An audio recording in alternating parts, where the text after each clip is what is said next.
തിരഞ്ഞെടുപ്പ് സ്റ്റണ്ടാണോ എന്നുള്ളതാണ് ചോദ്യം.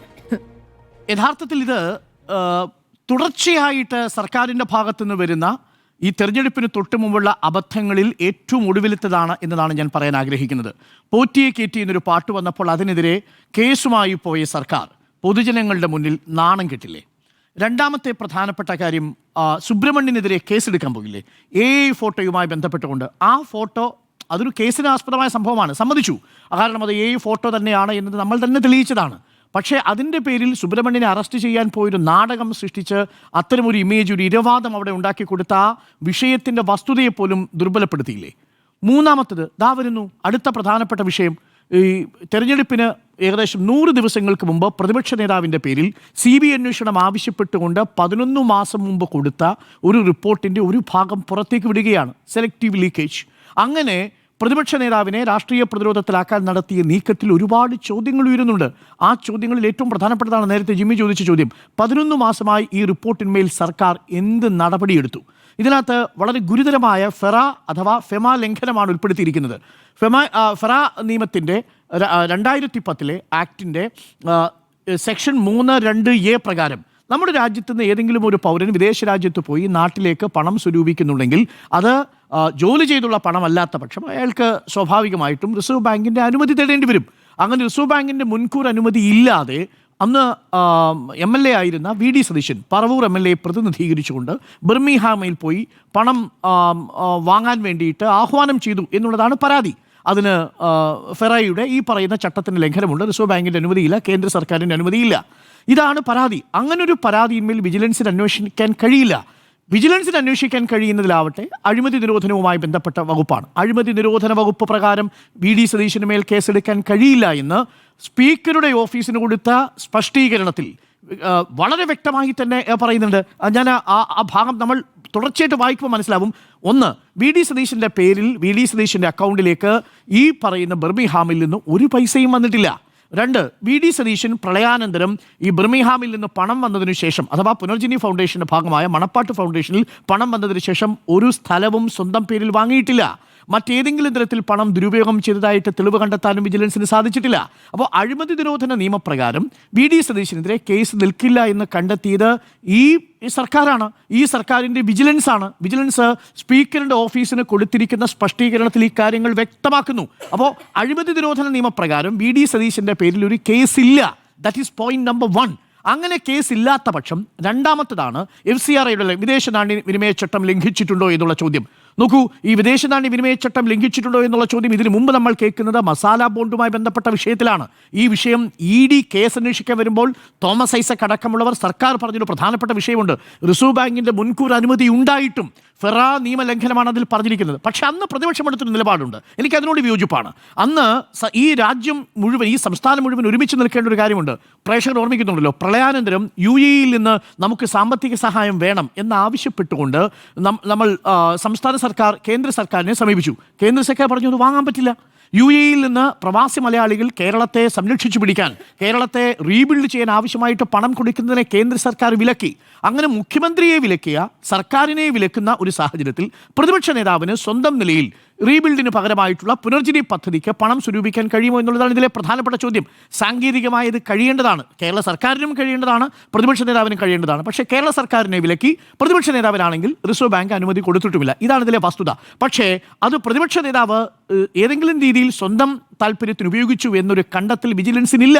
That's A fact. അങ്ങനെ ഇല്ലാത്തിടത്തോളം കാലം സാധാരണക്കാരനിലേക്ക് ഈ വാർത്ത എത്തുമ്പോൾ ഈ രണ്ടാമത്തെ പ്രധാനപ്പെട്ട ഈ സ്പഷ്ടീകരണം, ഈ വിശദീകരണ കുറിപ്പ് പ്രതിപക്ഷ നേതാവിനെ യഥാർത്ഥത്തിൽ രക്ഷിക്കുകയാണ് ചെയ്യുക. വലിയ പ്രതിരോധമായി തീരും. ഈ ഒറ്റ റിപ്പോർട്ട് മതി. ഇതാ VD സതീശൻ എന്ന പ്രതിപക്ഷ നേതാവ് ഈ ബർമിംഗ്ഹാമിൽ നിന്ന് സ്വന്തമാക്കിയ പണം, അല്ലെങ്കിൽ ഈ പുനർജനിക്ക് വേണ്ടി കൊണ്ടുവന്ന പണം സ്വന്തം ആവശ്യത്തിന് ഉപയോഗിച്ചിട്ടില്ല എന്നുള്ളത് വിജിലൻസ് തന്നെ കൊടുത്തിരിക്കുന്ന വിവരമാണ്. അപ്പോൾ പിന്നെ ഈ സാങ്കേതികത്വത്തിൽ കുടുങ്ങി ഇപ്പോൾ CBI അന്വേഷണം വേണമോ വേണ്ടയോ എന്ന് മുഖ്യമന്ത്രിയുടെ ഓഫീസിന് തീരുമാനമെടുക്കാം എന്നൊരു ശുപാർശയിൽ പോയി നിൽക്കുമ്പോൾ രണ്ട് പ്രധാനപ്പെട്ട പ്രശ്നങ്ങളുണ്ട്. ഒന്ന് ആലോചിച്ച് നോക്കൂ, ഇതിൽ മുഖ്യമന്ത്രിയുടെ ഓഫീസ് കുടുങ്ങി നിൽക്കുന്നത് എങ്ങനെയാ? ഇനി ഈ വിജിലൻസ് റിപ്പോർട്ടിൻ്റെ തുടരാക്ഷൻ ഇല്ലെങ്കിൽ BJP ഇത് ആയുധമാക്കില്ലേ? BJP എന്താ പറയാൻ പോകുന്നത്? കേരളത്തിൽ നടക്കുന്നത് ഒരു ഇന്ത്യ മുന്നണിയുടെ ഒരു ഗൂഢാലോചനയാണ് നടക്കാൻ പോകുന്നത്. പ്രതിപക്ഷ നേതാവിനെ രക്ഷിക്കാൻ മുഖ്യമന്ത്രി ഈ വിജിലൻസിൻ്റെ റിപ്പോർട്ട് 11 മാസമായിട്ട് പൂഴ്ത്തിവെച്ചു. അത് പുറത്തു വന്നതിന് ശേഷവും CBIക്ക് വിടുന്നില്ല. കാരണം വിജിലൻസിന്റെ റിപ്പോർട്ടിൽ അങ്ങനെ ആവശ്യപ്പെടുന്നുണ്ട്. കാരണം ഫെറ ചട്ടലംഘനം CBIക്കാണ് അന്വേഷിക്കാൻ കഴിയുക, CBI ആണ് അന്വേഷിക്കേണ്ടത് എന്നാണ് ആ റിപ്പോർട്ടിൽ പറയുന്നത്.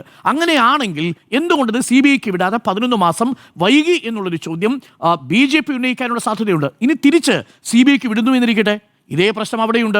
ലാവ്ലിൻ കേസിന്റെ കാര്യത്തിൽ 2006 ഉമ്മൻചാണ്ടി സർക്കാർ ലാവ്ലിൻ കേസ് വിടുന്നത് അവസാനത്തെ ക്യാബിനറ്റിലെ ഡിസിഷനാണ്. അങ്ങേറ്റം രാഷ്ട്രീയമായി തെറ്റായ കാര്യമാണ്. കാര്യം അന്ന് ഉമ്മൻചാണ്ടി പഴി പറയുന്നത് ആരെയാണെന്നറിയുമോ? മാധ്യമങ്ങളെയാണ്. ഹം സബ് ചോർ ഹേ എന്ന് നിങ്ങൾ എഴുതിയില്ലേ എന്നാണ് ഉമ്മൻചാണ്ടി അവസാനത്തെ പത്രസമ്മേളനത്തിൽ ചോദിക്കുന്നത്. എന്നിട്ട് പറയുന്നു നിങ്ങളുടെ സമ്മർദ്ദത്തിന് വഴങ്ങിയാണ് ആ കേസ് പിണറായി വിജയന്റെ തലയ്ക്ക് വെച്ച് കൊടുത്തത്. അദ്ദേഹത്തിന്, ഉമ്മൻചാണ്ടിക്കോ ഈ സർക്കാരിനോ പിണറായി വിജയന് ലാവ്ലിൻ കേസുമായി എന്തെങ്കിലും ബന്ധമുണ്ടായിരുന്നു എന്നൊരു വാദമേ ഉണ്ടായിരുന്നില്ല 2006. പക്ഷേ അന്ന് വിജിലൻസിന്റെ കേസ് ഇല്ലാതിരുന്നിട്ടും, അതായത് പിണറായി വിജയന്റെ പേര് പറഞ്ഞൊരു കേസ് ഇല്ലാതിരുന്നിട്ടും അന്ന് CBIക്ക് വിടാൻ ഉമ്മൻചാണ്ടി സർക്കാർ കാണിച്ച താല്പര്യം അന്ന് രാഷ്ട്രീയമായി തെറ്റായിരുന്നു.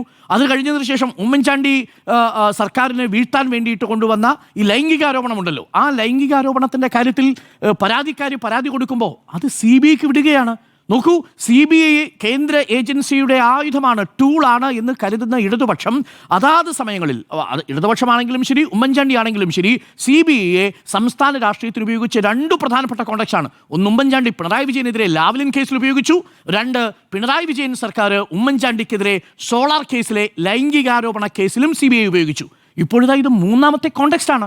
ഇവിടെയും CBI ഉപയോഗിക്കാനാണോ തീരുമാനം? അതല്ല, ഞങ്ങൾ ഈ CBIക്ക് വിടുന്നില്ല എന്നത് പറയുകയും ഇത് വിജിലൻസ് റിപ്പോർട്ട് ഇങ്ങനെ ഉണ്ട്, ഇത് നാട്ടുകാരൊക്കെ അറിയണം, പ്രതിപക്ഷ നേതാവ് ഇങ്ങനെ ചില ചട്ടലംഘനങ്ങളൊക്കെ നടത്തിയിട്ടുണ്ട് എന്നത് ചർച്ചയാക്കാൻ വേണ്ടി മാത്രം കൊടുത്തു വിട്ടതാണെങ്കിൽ അത് ബൂമറാങ്ങായി ഇപ്പോൾ ഈ നിമിഷം തിരിച്ചടിച്ചിരിക്കുന്നു. ദ്വിദിന ക്യാമ്പിന് വലിയ ആവേശം പകർന്നതായിരുന്നു ഇന്നത്തെ രാവിലെ പുറത്തു വന്ന റിപ്പോർട്ട്. അതിലെല്ലാ നേതാക്കളും നോക്കൂ, KC വേണുഗോപാൽ സംസാരിക്കുന്നു, രമേശ് ചെന്നിത്തല സംസാരിക്കുന്നു, KPCC പ്രസിഡന്റ് സംസാരിക്കുന്നു, അങ്ങനെ ഷാഫി പറമ്പിൽ സംസാരിക്കുന്നു, VD സതീശനുമായി ഇടഞ്ഞു നിന്നു എന്ന് നമ്മൾ കരുതുന്ന എല്ലാ നേതാക്കളും VD സതീശനെ സംരക്ഷിച്ചുകൊണ്ട് ഒരുമിച്ച് ഒറ്റക്കെട്ടായിട്ട് വന്നു. യഥാർത്ഥത്തിൽ ഈ ഒരൊറ്റ വാർത്ത കൊണ്ട് കോൺഗ്രസ് ഒരു ഐക്യ ജനാധിപത്യ മുന്നണിയായി തീർന്നു എന്നതാണ് ഇതിന്റെ പൊളിറ്റിക്കൽ ഔട്ട്കം. അതാണ് ഇന്ന് നമ്മൾ ദ്വിദിന ക്യാമ്പിൽ നിന്ന് കണ്ടത്. That is point number 1. ഇനി എനിക്ക് പ്രതിപക്ഷ നേതാവിനോടുള്ള ചോദ്യങ്ങൾ. പ്രതിപക്ഷ നേതാവ് ഈ കാര്യങ്ങൾ കുറച്ചുകൂടി സത്യസന്ധമായി പൊതുസമൂഹത്തിന് മുന്നിൽ വെളിപ്പെടുത്തണമായിരുന്നു എന്നതാണ് എൻ്റെ ടേക്ക്. കാരണം ഇതിൽ അങ്ങേക്ക് വിജിലൻസിൻ്റെ അങ്ങ് ഏതെങ്കിലും തരത്തിൽ സ്വത്ത് സ്വകാര്യ ആവശ്യത്തിന് ഉപയോഗിച്ചു എന്ന് വിജിലൻസിൻ്റെ കണ്ടെത്തലില്ല. ഒരു തെളിവും ഇതുവരെ വിജിലൻസിനെ ക്ലാരിറ്റിയോടുകൂടി പറയാൻ കഴിഞ്ഞിട്ടില്ല. കേവലം ഫെറ ചട്ട ലംഘനം എന്ന ഒരു സാങ്കേതികത്വത്തിലാണ് കിടക്കുന്നത്. പക്ഷേ അങ്ങ് തന്നെ 3 കോണ്ടെക്സ്റ്റുകളിൽ പറഞ്ഞിരിക്കുന്ന കാര്യങ്ങൾ ടു കോട്ട് യു, അങ്ങനെ തന്നെ കോട്ട് ചെയ്യുകയാണെങ്കിൽ അത് അങ്ങനെയാണ് വിശദീകരിക്കേണ്ടത്. നേരത്തെ ജെയിംസ് മാത്യു ഈ വീഡിയോ ആദ്യം പുറത്തുവിടുന്നുണ്ട്. ജെയിംസ് മാത്യു ആദ്യം പുറത്തുവിട്ട വീഡിയോ ബർമിംഗ്ഹാമിൽ പോയി സംസാരിക്കുന്ന വീഡിയോ ആണ്. ബർമിംഗ്ഹാമിൽ പോയി സംസാരിക്കുന്ന വീഡിയോയുടെ തർജ്ജമ ഇങ്ങനെയാണ്: actually you are helping 5 families. നിങ്ങൾ സഹായിക്കുന്നത് 5 കുടുംബങ്ങളെയാണ്. I am going to give 5 sewing machines to 5 families. 5 കുടുംബങ്ങൾക്ക് 5 തയ്യൽ മെഷീനുകൾ കൊടുക്കുന്നു. They lost their sewing machine. അവർക്ക് അവരുടെ തയ്യൽ മെഷീനുകൾ നഷ്ടമായി പ്രളയത്തിൽ. When they get their same machines they can start their life. When you are raising 500 pounds you are helping 5 families. 500 pound നിങ്ങൾ കൊടുക്കുമ്പോൾ നിങ്ങൾ 5 കുടുംബങ്ങളെയാണ് സംരക്ഷിക്കുന്നത് എന്നാണ് ബർമിംഗ്ഹാമിൽ പോയി പറഞ്ഞത്. യഥാർത്ഥത്തിൽ അത് ഈ 500 pound നിങ്ങൾ ബർമിംഗ്ഹാമിൽ നിന്ന് കളക്ട് ചെയ്ത് പുനർജനി പദ്ധതിയുടെ ഭാഗമായി ഗുണഭോക്താക്കൾക്ക് സ്വിമ്മിംഗ് മെഷീൻ കൊടുക്കാൻ വേണ്ടിയിട്ട് ആഹ്വാനം ചെയ്യുന്നൊരു കാര്യമാണ്. ഇതാണ് ചട്ടലംഘനമായിട്ട് പറയുന്നത്. അപ്പോൾ ഇത് എങ്ങനെയാണ് കൊടുത്തിരിക്കുന്നത്? ഇത് കൊടുത്തിരിക്കുന്നത് വിദേശത്തു നിന്നുള്ള ഈ പൈസ ഫെറ ലൈസൻസ് ഉള്ള ഒരു ഏജൻസി ഉപയോഗിച്ചുകൊണ്ട്, അഥവാ വിദേശ നാണ്യ വിനിമയ ചട്ടത്തിന് അധികാരമുള്ള ഒരു ഏജൻസി ഉപയോഗിച്ചുകൊണ്ട് ആ പണം കേരളത്തിലെ മണപ്പാട്ട് ഫൗണ്ടേഷൻ എന്ന ഇതേ ലൈസൻസ് ഇന്ത്യയിലുമുള്ള ഒരു ഏജൻസിയിലേക്ക് കൈമാറുകയാണ് ചെയ്തത്. അങ്ങനെ കൈമാറാനേ പറ്റൂ. അങ്ങനെ കൈമാറി അത് പുനർജനി പദ്ധതിയിലെ ഗുണഭോക്താക്കൾക്ക് നേരിട്ട് വിതരണം ചെയ്തു എന്നതാണ് ഇതിലെ വാസ്തവം. അതിലേതാണ് ആ ഏജൻസി? അതിലാണൊരു പ്രധാനപ്പെട്ട പ്രശ്നമുള്ളത്. ആ ഏജൻസി മലയാളികളുമായി ഒരു ബന്ധവുമില്ലാത്ത ഏജൻസിയാണ്. മിഡ്ലാൻഡ് ഇന്റർനാഷണൽ എയ്ഡ് ട്രസ്റ്റ് എന്നാണ് ആ ഏജൻസിയുടെ പേര്. ആ ഏജൻസി UK പ്രവർത്തിക്കുന്ന ഒരു ചാരിറ്റി ഓർഗനൈസേഷനാണ്. ആ ഓർഗനൈസേഷൻ എങ്ങനെയാണ് കേരളത്തിലെ ഗുണഭോക്താക്കൾക്ക് വേണ്ടിയിട്ട് പണം പിരിക്കുക എന്നുള്ളതാണ് ഇതിലെ ഒരു റീസണബിൾ ആയിട്ടുള്ള ചോദ്യം. ഈ പറയുന്ന ഏജൻസിക്ക് മലയാളികളുമായി എന്ത് ബന്ധം? മലയാളികൾക്ക് വേണ്ടിയിട്ട് ഈ ചാരിറ്റി സംഘടന എങ്ങനെയാണ് പണം പിരിക്കുക? അതാണ് എൻ്റെ ചോദ്യം. അങ്ങനെ പണം പിരിക്കാൻ കഴിയുമോ? അങ്ങനെ പണം പിരിക്കാൻ വേണ്ടി ഈ ചാരിറ്റി സംഘടനയെ ഹയർ ചെയ്തിട്ടുണ്ടോ? വാടകയ്ക്ക് എടുത്തിട്ടുണ്ടോ? ഇന്നിപ്പോൾ ലണ്ടനിൽ നിന്നുള്ളൊരു മലയാളി എനിക്ക് അയച്ചിരിക്കുന്ന ഒരു മെസ്സേജിൽ പറയുന്നത് ഈ സംഘടനയെ സാധാരണ രീതിയിൽ ഇത്തരം ചാരിറ്റി സംഘടനകളെ ഹയർ ചെയ്ത് ഇത്തരം പണം ഈ ഫെറ നിയമലംഘനം ഒഴിവാക്കാൻ വേണ്ടിയിട്ട് നാട്ടിലെ ഏജൻസികളിലേക്ക് കൊടുക്കാറുണ്ട് എന്നുള്ളതാണ് മനസ്സിലാക്കുന്നത്. അങ്ങനെയാണെങ്കിൽ ഇതൊരു ബ്ലാക്ക് റൂട്ടാണ്. പക്ഷേ അതിന് വിശദീകരിക്കേണ്ടത് വി ഡി സതീശനാണ്. ഏത് ഏജൻസി വഴി കൊടുത്തു? പക്ഷേ വി ഡി സതീശൻ വേണമെങ്കിൽ പറയാം, ഇത് ഞാനല്ല, മണപ്പാട്ട് ഫൗണ്ടേഷനാണ് ഇത് കൊടുത്തിരിക്കുന്നത്, മണപ്പാട്ട് ഫൗണ്ടേഷനിലേക്കാണ് പണം വന്നിരിക്കുന്നത്. പക്ഷേ ഈ പണം അവിടെ നിന്ന് സ്വരൂപിക്കാൻ വേണ്ടി ആഹ്വാനം ചെയ്യുന്ന ഓഡിയോ ബൈറ്റ് ജെയിംസ് മാത്യു അന്നേ കൊടുത്തിരുന്നതാണ്. അത് ഇന്നും നമ്മുടെ മുന്നിലുണ്ട്, സോഷ്യൽ മീഡിയയിൽ നിങ്ങൾ തപ്പിയാൽ കാണാം. അപ്പോൾ അങ്ങനെ പറഞ്ഞിട്ടുണ്ട് വി ഡി സതീശൻ, അത് വാസ്തവമാണ്. അല്ലാതെ വി ഡി സതീശൻ തന്നെ ഫേസ്ബുക്കിൽ പോസ്റ്റ് ചെയ്തു. പക്ഷേ എന്നിട്ട് നിയമസഭയിൽ വി ഡി സതീശൻ പറയുന്നൊരു സ്റ്റേറ്റ്മെൻ്റ് ഉണ്ട്. ആ സ്റ്റേറ്റ്മെൻറ്റ് കൂടി ഞാൻ വായിക്കാം. ഈ വീഡിയോയ്ക്ക് അദ്ദേഹം കൗണ്ടറായിട്ട് പറയുന്നൊരു ആർഗ്യുമെൻ്റ് ഇങ്ങനെയാണ്. വി ഡി സതീശൻ പറയുന്ന ആർഗ്യുമെൻ്റ്: ബർമിംഗ്ഹാമിൽ ക്ലൈമറ്റ് റീസൈലൻസ് എന്ന ഒരു വലിയ സെമിനാറിൽ സംസാരിക്കാൻ എന്നെ ഗസ്റ്റായി വിളിച്ചപ്പോൾ ഞാൻ അവിടെ നടത്തിയ പ്രസംഗത്തിൻ്റെ CD ആണിത് എന്നാണ്. അപ്പോൾ അദ്ദേഹം അവിടെ പോയിരിക്കുന്നത്, വിസയുടെ ആപ്ലിക്കേഷനിൽ അദ്ദേഹം എഴുതിയിരിക്കുന്നത് 2 കാര്യങ്ങളാണ്. ഒന്ന്, സൗഹൃദ സന്ദർശനത്തിന് വേണ്ടി, ഒപ്പം തന്നെ അദ്ദേഹം സുഹൃത്തുക്കളെ കാണാനും ചരിത്ര സ്മാരകങ്ങൾ സന്ദർശിക്കാനുമാണ് ലണ്ടനിൽ പോയത് എന്നാണ് വിസ ആപ്ലിക്കേഷനിൽ എഴുതിയിരിക്കുന്നത്. അങ്ങനെ എഴുതുമ്പോൾ അവിടെ പോയി പണം അഭ്യർത്ഥിക്കാൻ സാങ്കേതികമായി കഴിയില്ല എന്നുള്ളതാണ് ഈ കേസിൻ്റെ പ്രശ്നം. പക്ഷേ ഇത് വി ഡി സതീശൻ ഇത് കേരളത്തിന് വേണ്ടി പറവൂർ മണ്ഡലത്തിലെ ജനങ്ങൾക്ക് വേണ്ടിയിട്ട് ഞാൻ പൈസ ചോദിച്ചു, അതിലെന്താ തെറ്റ് എന്ന് പറയുക എന്നുള്ളതാണ്. പക്ഷേ അതിനുശേഷം അദ്ദേഹം ഇതേ കാര്യം തന്നെ തുറന്നു പറയുന്നുണ്ട്. ഈ പൈസ ലഭിച്ച കാര്യം കൂടി പിന്നീട് പറവൂരിൽ നടത്തിയ ഒരു വാർത്താ സമ്മേളനത്തിൽ അദ്ദേഹം പറയുന്നുണ്ട്. ആ വാർത്താ സമ്മേളനത്തിൽ അത് കോട്ട് ചെയ്തത് ഇങ്ങനെയാണ്: ഞാൻ ലണ്ടനിലെ ബർമിംഗ്ഹാമിൽ പോയി പ്രസൻറ്റേഷൻ നടത്തി സഹായം വാങ്ങിച്ചിട്ടുണ്ട് എന്നാണ് പറയുന്നത്. ഒരു മലയാളി വനിതയാണ് ഹോസ്റ്റ് ചെയ്തത് ആ പരിപാടി. വലിയ ലഞ്ച് മീറ്റിംഗ് ആണ്, സ്പോൺസർമാരൊക്കെ അവിടെ ഉണ്ടായിരുന്നു എന്നുള്ളതാണ് വി ഡി സതീശൻ പറഞ്ഞിരിക്കുന്നത്. ഈ മലയാളി വനിത തിരുവനന്തപുരത്തുകാരിയാണെന്നും അവർ പറവൂർ മുനിസിപ്പൽ ടൗൺ ഹാളിൽ വന്ന് ചെക്ക് വിതരണം ചെയ്തു എന്നും പറയുന്നുണ്ട്. ഇത്രയും കാര്യങ്ങൾ നമ്മുടെ മുന്നിൽ വാസ്തവമായിട്ടുണ്ട്. ഇതാണ് അവിടെ യഥാർത്ഥത്തിൽ സംഭവിച്ചത്. അപ്പോൾ ഈ സാങ്കേതികത്വത്തിന് പിന്നാലെ പോയി വി ഡി സതീശനെ കുരുക്കാൻ നോക്കണോ എന്നുള്ളതാണ് ഇതിലെ പ്രധാനപ്പെട്ട ചോദ്യം. എനിക്ക് ആ വിഷയത്തിൽ ഒരു താല്പര്യവുമില്ല.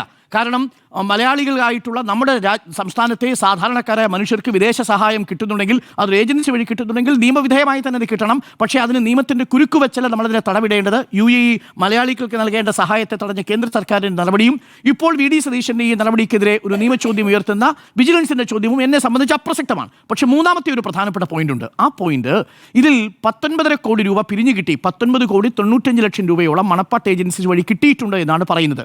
അങ്ങനെ കിട്ടിയിരിക്കുന്ന പണം യഥാർത്ഥത്തിൽ ഗുണഭോക്താക്കൾക്ക് ലഭ്യമായിട്ടുണ്ടോ?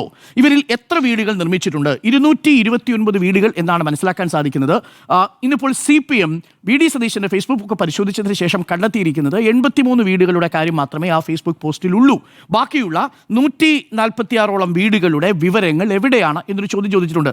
ഞാൻ മനസ്സിലാക്കുന്നത് വി ഡി സതീശൻ അതും പുറത്തുവിടാം. 83 വീടുകളുടെ ലിസ്റ്റിൻ്റെ കാര്യം പുറത്തുവിടാമെങ്കിൽ ബാക്കി വീടുകളുടെ ലിസ്റ്റിൻ്റെ കാര്യവും പുറത്തുവിടാം. അത് ആർക്ക് കിട്ടി എന്നുള്ളതിനേക്കാളും അപ്പുറം എവിടെയൊക്കെയാണ് ആ വീട് വെച്ച് കൊടുത്തിരിക്കുന്നത് എന്നുള്ള കാര്യം പറയാം. നമ്മൾ നടത്തിയൊരു അന്വേഷണത്തിൽ പറമ്പിലെ അന്നിട്ടൊരു കല്ല് കണ്ടെത്തിയിട്ടുണ്ട്, ഒരു ഫ്ലാറ്റിൻ്റെ കല്ല് കണ്ടെത്തിയിട്ടുണ്ട്. ആ ഫ്ലാറ്റ് ഇവിടെ പണിഞ്ഞിട്ടില്ല എന്നുള്ളതാണ് യാഥാർത്ഥ്യം. യഥാർത്ഥത്തിൽ അത് ഗുണഭോക്താക്കൾക്ക് കിട്ടിയോ, അതല്ല ഈ മണപ്പാട്ട് ഫൗണ്ടേഷൻ പുനർജനിയുടെ പേരിൽ ഈ പണം അടിച്ചുകൊണ്ട് പോയോ തുടങ്ങിയ ചോദ്യങ്ങളൊക്കെ അവിടെ നിൽക്കുന്നുണ്ട്. അതിന് വി ഡി സതീശൻ ഉത്തരം പറയുക എന്നുള്ളതാണ്. അതല്ലാതെ ഈ സാങ്കേതികത്വത്തിന് പിന്നാലെ പോകുന്നതല്ല ഇതിലെ പ്രധാനപ്പെട്ട കാര്യമെന്ന് പറയുന്നു. എനിക്ക് 3 ചോദ്യങ്ങളെ പ്രതിപക്ഷ നേതാവിനോടുള്ളൂ സർക്കാരിനെ വിമർശിക്കുമ്പോഴും. ഒന്ന്, ഈ മിഡ്ലാൻഡ് ഇന്റർനാഷണൽ എന്ന് പറയുന്ന സംഘടനയ്ക്ക് മലയാളികളുമായി എന്തെങ്കിലും ബന്ധമുണ്ടോ? ആ സംഘടനയെ ഏതെങ്കിലും തരത്തിൽ പണം വാങ്ങാൻ വേണ്ടി അങ്ങയുടെ ഏജൻസി ഏൽപ്പിച്ചിട്ടുണ്ടെങ്കിൽ അതിൻ്റെ ലോജിക്ക് എന്താണ്? രണ്ടാമത്തെ പ്രധാനപ്പെട്ട കാര്യം, 229 വീടുകളിൽ 83 വീടുകളാണ് അങ്ങ് തന്നെ ഫേസ്ബുക്കിൽ പറയുന്നത് പ്രകാരം നിർമ്മിച്ച് നൽകിയിട്ടുള്ളതായി പറയുന്നത്.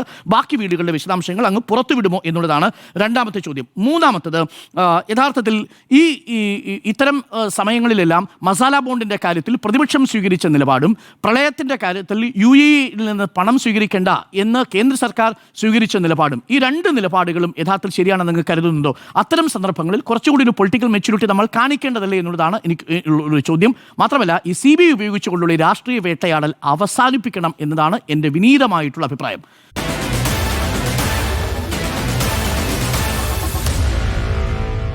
Meet the editors.